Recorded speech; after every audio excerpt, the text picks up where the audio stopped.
Hey, good morning, everybody. How's everybody doing? I've again lost the last chapter which I was reading, so I guess it's going to be another episode where I will have to read all over again from where we left. We were somewhere, we were reading the book Tribe by Sebastian Junger, and we were somewhere at. Uh, Let me see. Definitely, we were in a chapter about Bosnia. If I'm not wrong, we were talking about Bosnia somewhere. So let us go back to. Yes, it was about the journalist, and she was talking about her story here.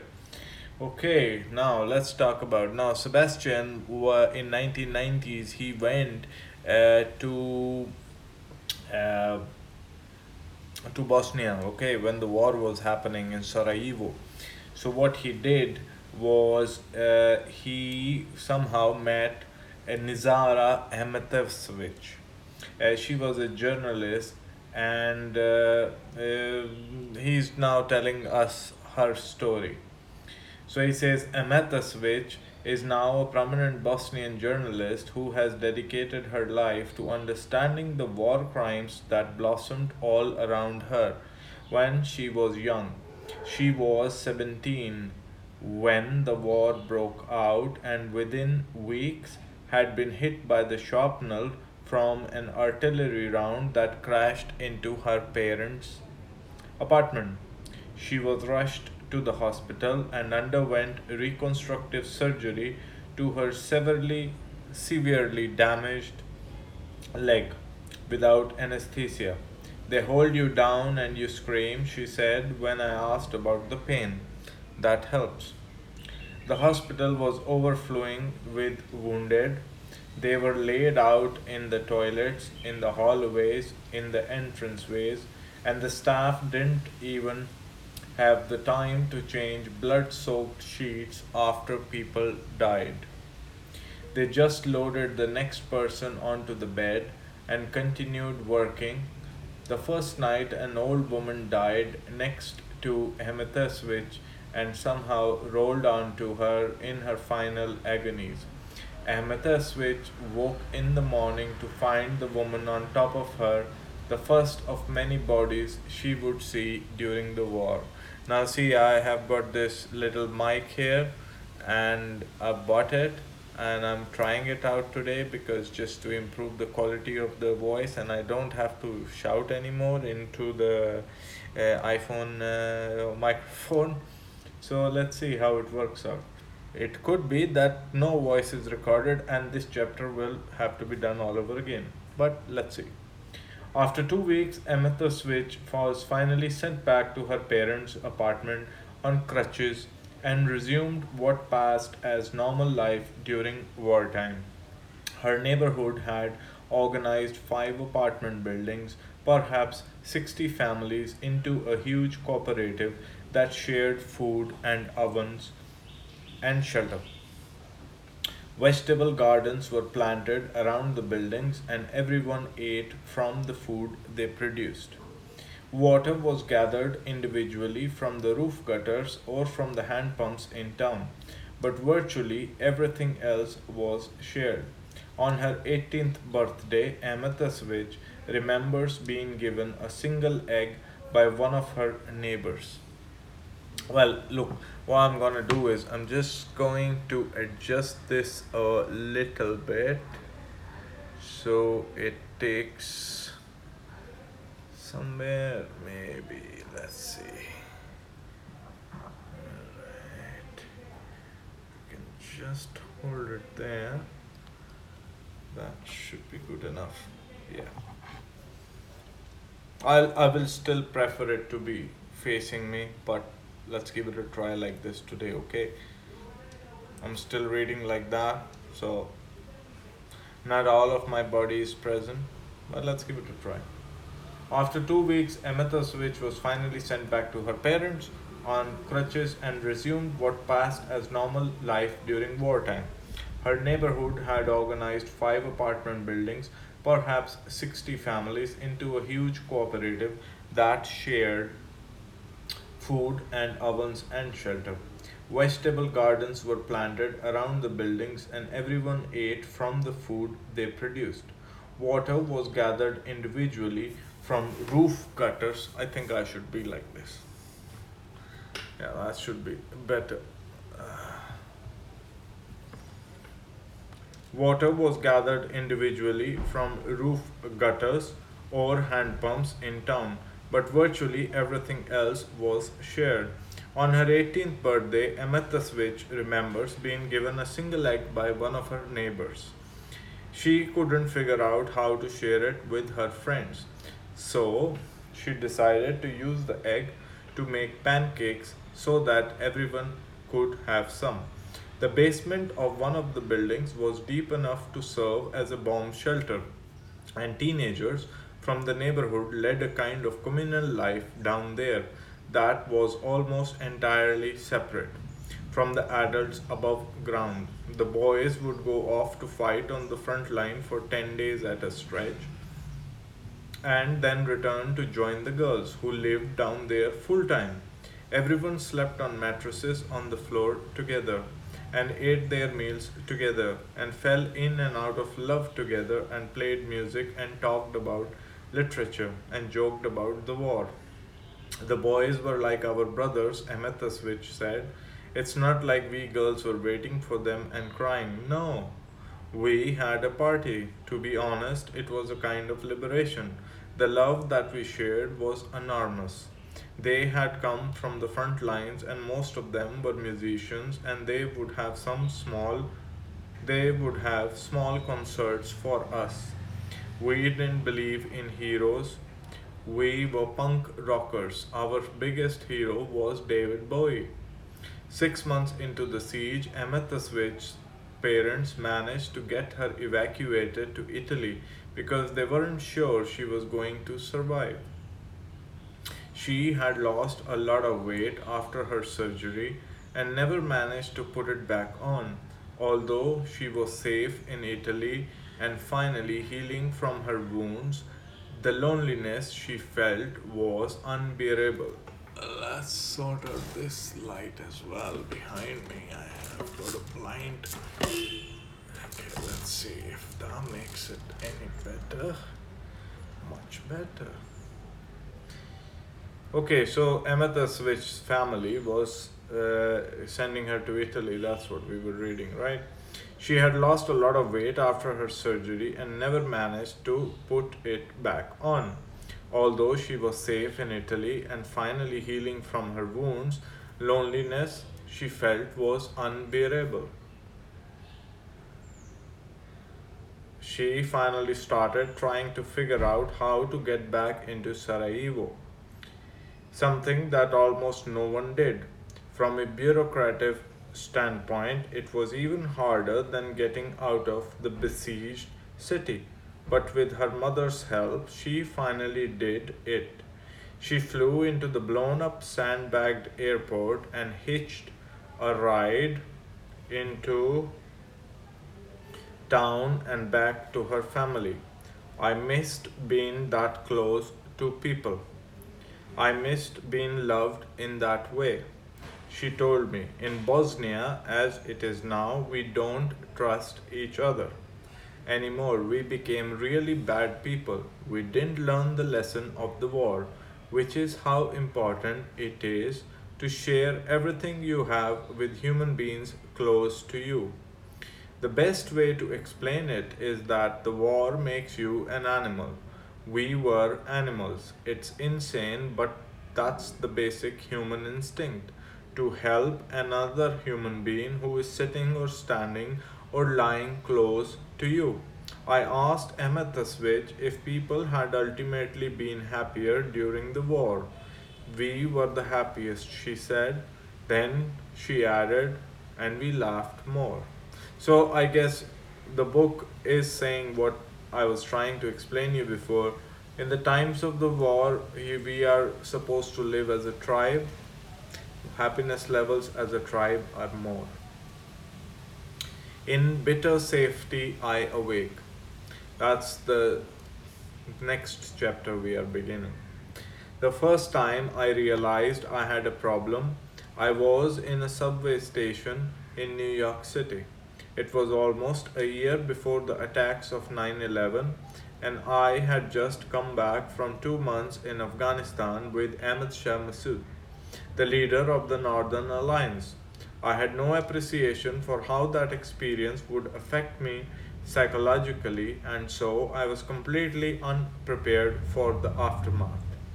Massoud was fighting a desperate action to open up supply lines across the Amu Darya River before winter set in, and he was blocked by Taliban positions on a prominent ridge overlooking the Tajik border. Hundreds of Taliban troops were dug in with tanks and artillery and protected by a few MiG jets that were based at Talokan. Al Qaeda's infamous 055 Commando Brigade was up there, as well as volunteers from Uzbekistan and Chechnya and Pakistani commanders who shouted over the radio in Urdu and berated the locals for not fighting hard enough. Massoud's men were outnumbered 3 to 1 and in short supply of everything, from tank rounds to food. At one point, I and the men I was with made our way to a frontline position that had just been taken from the Taliban and arrived in time for the inevitable counterattack.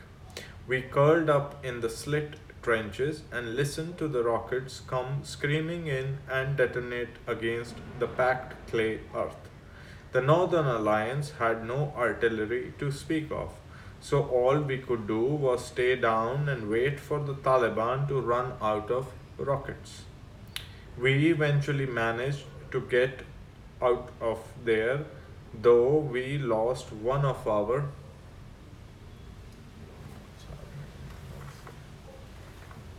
I can make it a bit more cinematic. Yeah, that's better. I've just found how to make a studio, you see. If you adjust the lighting, makes sense. I like the view around here though.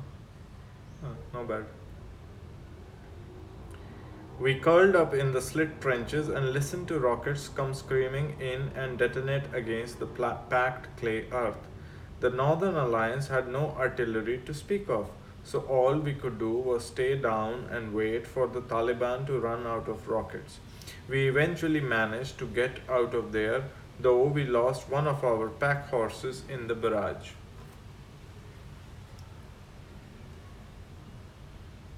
We eventually managed to get out of there, though we lost one of our pack horses in the barrage. I felt deranged for days afterward, as if I had lived through the end of the world. By the time I got home, though, I had stopped thinking about that or any of other horrific things we had seen. Casualties from an infantry assault through a minefield, starving civilians, MiG jets circling us, looking for a place to drop their bombs. I mentally buried all of it until one day, a few months later, when I went into the subway at rush hour to catch the C train downtown. Suddenly I found myself backed up against an iron support column, convinced I was going to die. For some reason, everything seemed like a threat. There were too many people on the platform, the trains were moving too fast, the lights were too bright, the world was too loud, and I couldn't really explain what was wrong. But I was more scared than I had ever been in Afghanistan. I stood there with my back to my column until I couldn't take it anymore, and then I sprinted for the exit and walked home. The nation wasn't at war yet, and I had no idea that what I had just experienced had anything to do with combat. I just thought I was going crazy. For the next several months, I kept having panic attacks whenever I was in a small place with too many people. Airplanes, sky gondolas, bars. The incidents eventually stopped happening, and I didn't think about it again until 2 or 3 years later, when I found myself at a family picnic, talking to a woman who worked as a psychotherapist. The United States had just invaded Iraq, and that may have been what prompted her to ask whether I had been traumatized by the wars I had covered. I told her that I didn't think so, but that for a while I had had panic attacks in crowded places. She nodded. That's called post traumatic stress disorder. She said, "You will be hearing a lot more about that in the next few years." What I had was a classic short term PTSD. From an evolutionary perspective, it's exactly the response you want to have when your life is in danger. You want to be vigilant. You want to avoid situations where you are not in control. You want to react to strange noises. You want to sleep lightly and wake easily. You want to have flashbacks and nightmares that remind you of specific threats to your life. And you want to be, by turns, angry and depressed. Angry keeps you ready to fight, and depression keeps you from being too active and putting yourself in more danger. Flashbacks also serve to remind you of the danger that's out there. A highly efficient single event survival learning mechanism, as one researcher termed it. All humans react to trauma in this way, and most mammals do as well. It may be unpleasant, but it's preferable to getting killed. Like depression and grief, PTSD can be exacerbated by other factors but tends to diminish with time. My panic attacks eased up and eventually stopped, though a strange emotionality took their place. I found myself tearing up at things that otherwise would have just smiled at or not noticed at all. Once I got so emotional watching an elderly clerk doing her job at the post office that I had to walk out and come back later to send my mail. It happened in my sleep too. Combat Strange combat dreams weren't scary but somehow triggered a catastrophic outpouring of sorrow. Invariably, I would wake up and just lie there in the dark trying to figure out why feelings that seemed to belong to other people kept spilling out of me. I wasn't a soldier, though I had spent plenty of time with soldiers. And at that point, I hadn't lost any close friends in combat. And yet, when I went to sleep, it was like I became part of some larger human experience that was utterly heartbreaking. It was far too much to acknowledge when I was awake. I had a much older friend named Joanna who was very concerned about how I was faring psychologically after the wars I had covered. Joanna died soon after I came back from one particularly long stint overseas, and I had almost no reaction to the news until I started talking to her nephew about the trips she had taken during the early 1960s to register black voters in the South. People were getting killed for doing that, and I remember Joanna telling me that she and her husband Alice never knew if she would make it back alive when she left on those trips. After a year of covering combat, there was something about her willingness to die for others, for human dignity, that completely undid me. Stories about soldiers had same effect on me, completely divorced from any sense of patriotism. accounts of great bravery could emotionally annihilate me. The human concern for others would seem to be the one story that, adequately told, no person can fully bear to hear. Joanna's husband, Alice, was part Lakota, part Apache, and had been born on a wagon in Missouri just before the Great Depression. He married Joanna when she was 16 and he was 25. I would go visit them on weekends when I was in college. Joanna would put me to work around their property until it got dark. And then the three of us would have dinner together. Afterward, Ellis and I would retreat to the living room to talk. He would smoke Carlton ultralights and drink cold coffee and tell me about the world. I mostly just sat and listened. He seemed to have access to a kind of ancient human knowledge that completely transcended the odd, cloistered life that he was living in Connecticut when I met him. One of his favorite stories took place during some senseless war between the English and the French. At one point, it was proposed that a lighthouse off the coast of France be destroyed by the British warships to impede the shipping and navigation. Sir, an English admiral, reminded the king, we are at war with the French, not with the entire human race. If war were purely and absolutely bad in every single aspect and toxic in all its effects, it would probably not happen as often as it does. But in addition to all the destruction and loss of life, war also inspires ancient human virtues of courage, loyalty, selflessness that can be utterly intoxicating to the people who experience them.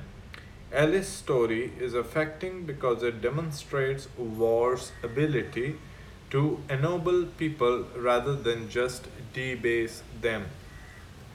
The Iroquois nation presumably understood the transformative power of war when they developed parallel systems of government that protected civilians from warriors or and vice versa. Peacetime leaders called sachems were often chosen by women and had complete authority over the civil affairs. Let's sort it out a bit like this, okay.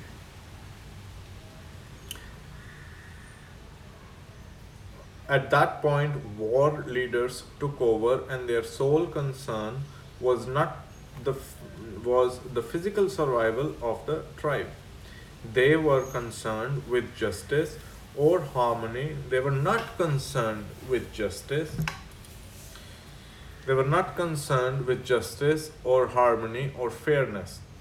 They were concerned only with defeating the enemy. Just trying to make some adjustments in my seating. If the enemy tried to negotiate an end to hostilities, however, it was sachems, not the war leaders, who made the final decision. If the offer was accepted, the war leaders stepped down so that sachems could resume leadership of the tribe. The Iroquois system reflected the radically divergent priorities that a society must have during peacetime and during war. Because modern society often fights wars far away from the civilian population, soldiers wind up being the only people who have to switch back and forth. Siegfried Sassoon, who was wounded in World War I, wrote a poem called Sick Leave that perfectly described the crippling alienation many soldiers feel at home. In bitter safety I awake, unfriended, he wrote, and while the dawn begins with slashing rain, I think of the battalion in mud. Given the profound alienation of modern society, when combat vets say that they miss the war, they might be having an entirely healthy response to life back home. Iroquois warriors did not have to struggle with that sort of alienation because warfare and society existed in such close proximity that there was sufficiently no transition from one to another. In addition, the defeat meant that a catastrophic violence might be visited upon everyone they loved, and in that context, fighting to the death made complete sense from both an evolutionary and an emotional point of view. Certainly, some Iroquois warriors must have been traumatized by the warfare they were engaged in. Excuse me. Much of it was conducted at close quarters with clubs and hatchets, but they didn't have to contain that trauma within themselves. The entire society was undergoing wartime trauma, so it was collective experience and therefore an easier one. A rapid recovery from psychological trauma must have been exceedingly important in our evolutionary past, and individuals who could climb out of their shock reaction and resume fleeing or fighting must have survived at higher rates than those who couldn't. A 2011 study of street children in Burundi found most found the lowest PTSD rates among the most aggressive and violent children. Aggression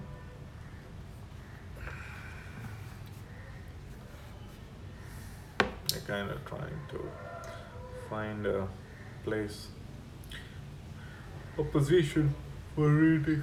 Excuse me, sleepy a bit. Aggression seemed to buffer from them from the effects of previous trauma that they had experienced.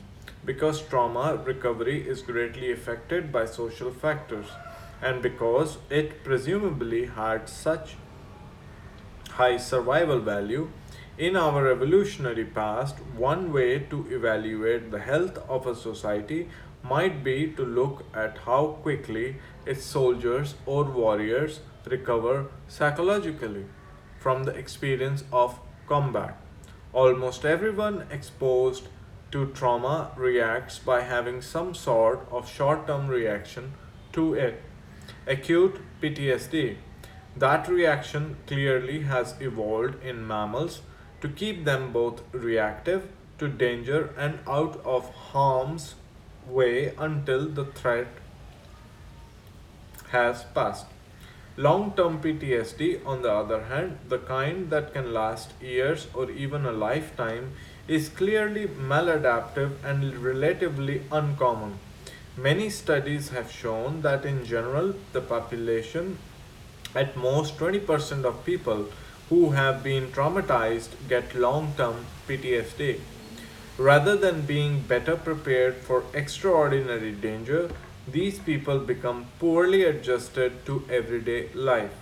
Rape is one of the most psychologically devastating things that can happen to a person. For example, far more traumatizing than most military deployments. And according to a 1992 study, close to 100% of rape survivors exhibited extreme trauma immediately afterward. And yet, almost half of the rape survivors experienced a significant decline in their trauma symptoms within weeks or months of their assault. That is a far faster recovery rate than the soldiers have exhibited in the recent wars America has fought. One of the reasons, paradoxically, is because the trauma of combat is interwoven with other positive experiences that become difficult to separate from the harm. Treating combat veterans is different from treating rape victims because rape victims don't have this idea that some aspects of their experience are worth retaining. I was told by Dr. Rachel Yehuda, the director of traumatic stress studies at Mount Sinai Hospital in New York, Yehuda has studied PTSD in a wide range of people, including combat veterans and Holocaust survivors. For most people in combat, their experiences range from the best of times to the worst of times. It's the most important thing someone has ever done, especially since these people are so young when they go in, and it's probably the first time they have ever been free, completely off societal constraints. They are going to miss being entrenched in this defining world. Except for sociopaths, one of the most traumatic events that a soldier can experience is witnessing harm to others, even to the enemy. In a survey carried out after the First Gulf War by David Marlowe, an anthropologist who later worked for the US Department of Defense, combat veterans reported that killing of an enemy soldier or even witnessing one enemy soldier being killed was more distressing than being wounded themselves. But the very worst experience by far was having a friend die. In war after war, army after army, losing a buddy is considered the most devastating thing that can possibly happen. It is far more disturbing than experiencing mortal danger oneself, and often serves as a trigger for psychological breakdown on the battlefield or later in life. Still, most soldiers go through that, and other terrible experiences don't wind up with long term trauma. Multiple studies, including a 2007 analysis from the Institute of Medicine and National Research Council, found that a person's chance of getting chronic PTSD is in great part of function of their experiences before going to war. Statistically, the 20% of people who fail to overcome trauma tend to be those who are already burdened by psychological issues, either because they inherited them or because they suffered abuse as children. If you fought in Vietnam and your twin brother did not, but he suffers from a psychiatric disorder such as schizophrenia, schizophrenia, hard to pronounce it now. Schizophrenia. Schizophrenia. Well, I need to learn this word. I'll be very honest. You are statistically more likely to get PTSD. If you experience the death of a loved one, or if you weren't held enough as a child, you are up to 7 times more likely to develop the kinds of anxiety disorders that contribute to PTSD. Well, this is true. It happens with the kids who lose their parents at an early age. They, with any small incident, they have post-traumatic stress disorder. They are more at risk than normal children. According to a 2000 study in the Journal of Consulting and Clinical Psychology, if you have an educational deficit, if you are a female, if you have a low IQ, or if you were abused as a child, you are also at an elevated risk of developing PTSD. The elevated risk for women is due to their greater likelihood of getting PTSD after a physical assault. For other forms of trauma, men and women are fairly equal. These risk factors are nearly as predictive of PTSD as severity of the trauma itself. Suicide is often seen as an extreme expression of PTSD, but researchers have not yet found any relationship between suicide and combat. Combat veterans are statistically no more likely to kill themselves than veterans who were never under fire. The much discussed estimate of 22 vets a day committing suicide in United States is deceptive. It was only in 2008 that for the first time in decades, the suicide rate among the American veterans surpassed the civilian rate in United States. Though each death is enormously tragic, The majority of those veterans were over the age of 50. Many were Vietnam vets, and generally speaking, the more time that passes after a trauma, the less likely a suicide is to have anything to do with it. Among younger vets, deployment to Iraq or Afghanistan actually lowers the risk of suicide because the soldiers with obvious mental health issues are not deployed with their units.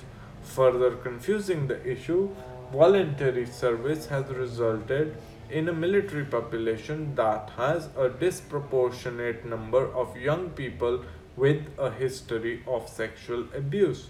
One theory for this holds that military service is an easy way for young people to get out of their home, and so the military will disproportionately draw recruits from troubled families. According to a 2014 study in the American Medical Association's JAMA Psychiatry, men with military service are now twice as likely to report sexual assault during their childhood as men who never served. This was not true during the draft. Sexual abuse is a well known predictor of depression and other mental health issues, and the military suicide rate may in part be a result of that. Killing seems to traumatize people regardless of the danger they are in or the perceived righteousness of their cause. Pilots of unmanned drones who watch their missiles kill human beings by a remote camera have been calculated to have the same PTSD rates as pilots who fly actual combat missions in war zones. That also means that PTSD can be caused by playing those games where you are killing people. Okay? If a person is flying a drone, okay, sitting in America and killing people in Syria and Afghanistan can get PTSD. Okay, that's like a video game. So obviously, there you go. Rainbow Six Siege. Well, you're gonna get PTSD. Post-traumatic stress disorder, my dear. You're fighting a war. Okay, PS4, I don't support it. Too much violence. Sorry, that's my opinion. I can't change it.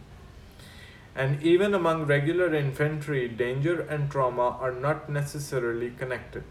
During the 1973 Yom Kippur War, when Israel was simultaneously invaded by Egypt and Syria, rear-based troops had psychological breakdowns at 3 times the rate of elite frontline troops, relative to the casualties they suffered. In other words, rear-based troops had fairly light casualties, but suffered a disproportionately high level of psychiatric breakdowns. Similarly, more than 80% of psychiatric casualties in US Army's 7 Corps came from support units that took almost no incoming fire during the air campaign of the First Gulf War. The discrepancy might be due to the fact that intensive training and danger create what is known as unit cohesion, strong emotional bonds within the company or the platoon, and high-end unit cohesion is correlated with lower rates of psychiatric breakdown. During World War II, American airborne units had some of the lowest psychiatric casualty rates of the entire US military relative to their number of wounded. The same is true for armies in other countries. Sri Lankan special forces experience far more combat than line troops, and yet in 2010 they were found to suffer from significantly lower rates of both physical and mental health issues. The one mental health issue they led everyone else in was hazardous drinking. So, well, Sri Lankan soldiers were drinking too much. And Israeli commanders suffered 4 times the mortality rate of their men during the Yom Kippur War, yet had 1/5 rate of psychological breakdown on the battlefield. All this is a new way to think about battlefield trauma. However, for most of the America's history, psychological breakdown on the battlefield as well as impairment afterward has been written off to neurosis, shell shock, or simple cowardice. When men have failed to obey orders due to trauma, they have been beaten, imprisoned, treated with electrocution, or simply shot as a warning to others. It was not until after the Vietnam War that the American Psychiatric Association listed combat trauma as an official diagnosis. Tens of thousands of vets were struggling with post Vietnam syndrome, nightmares, insomnia, addiction, paranoia, and their struggle could not no longer be written off to weakness or personal failings.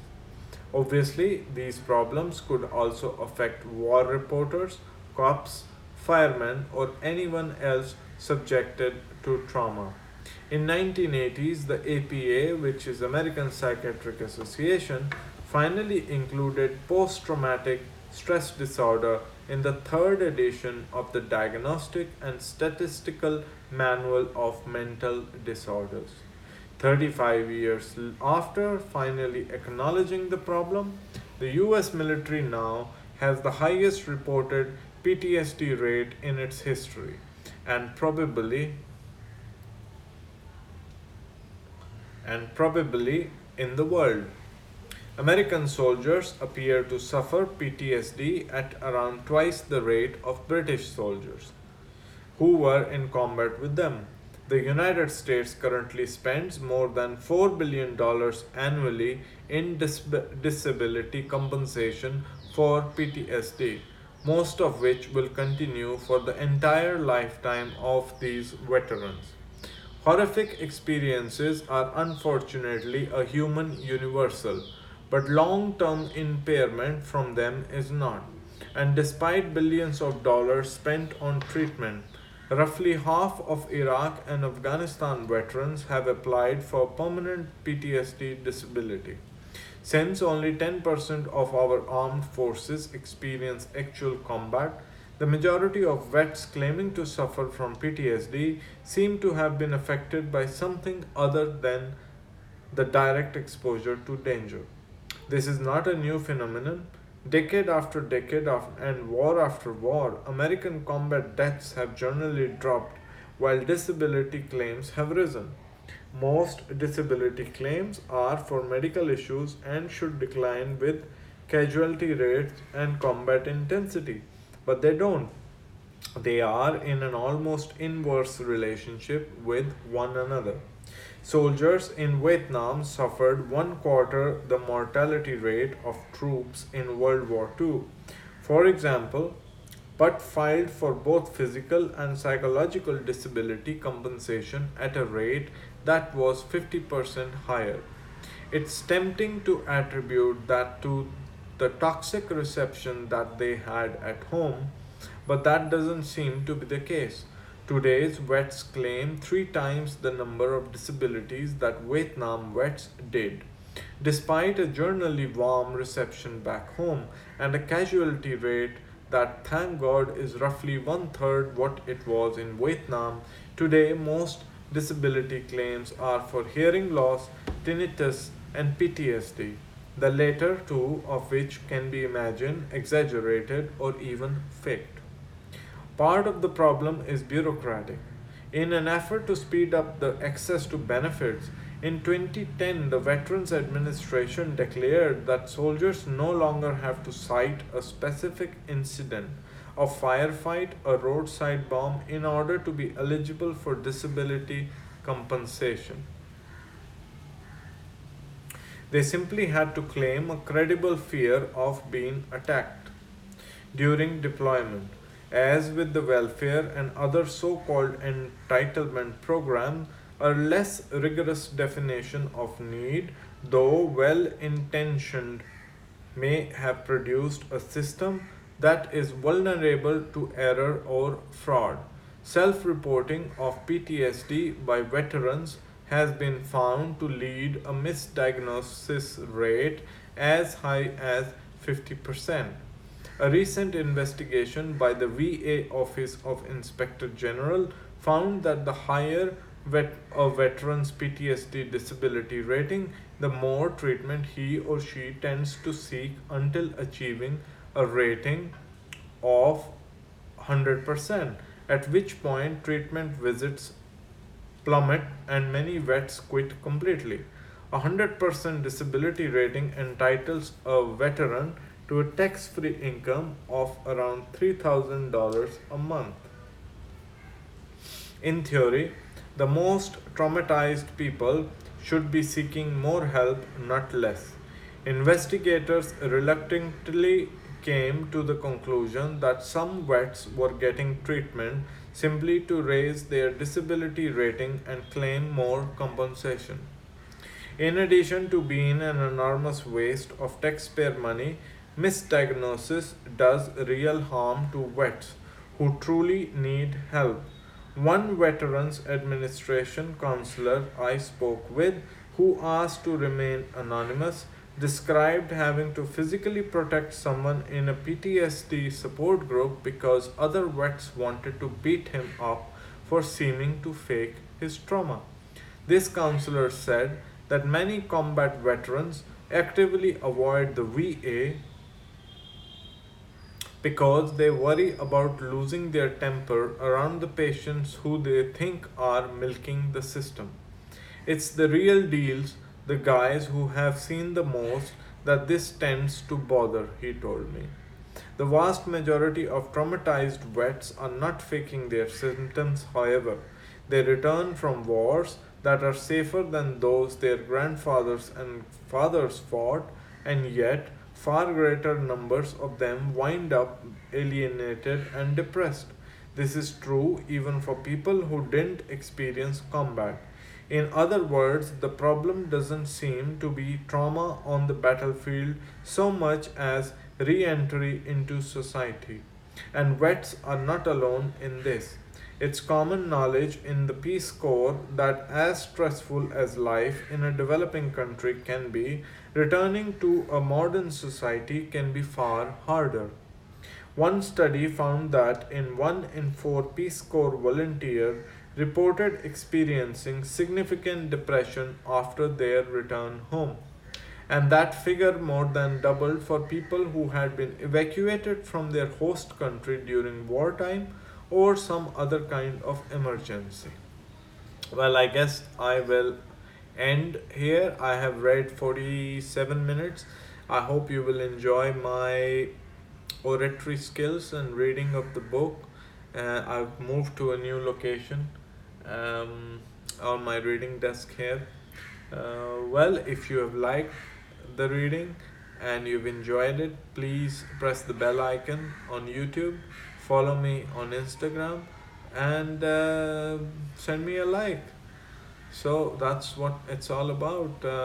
It's a community. I'm reading books free for you.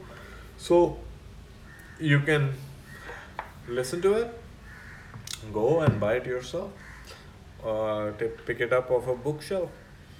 What's my plan for rest of the day? Well, I want to go cycling today. It's been clear weather, but still or maybe I'll go to the mall for a movie. I haven't checked.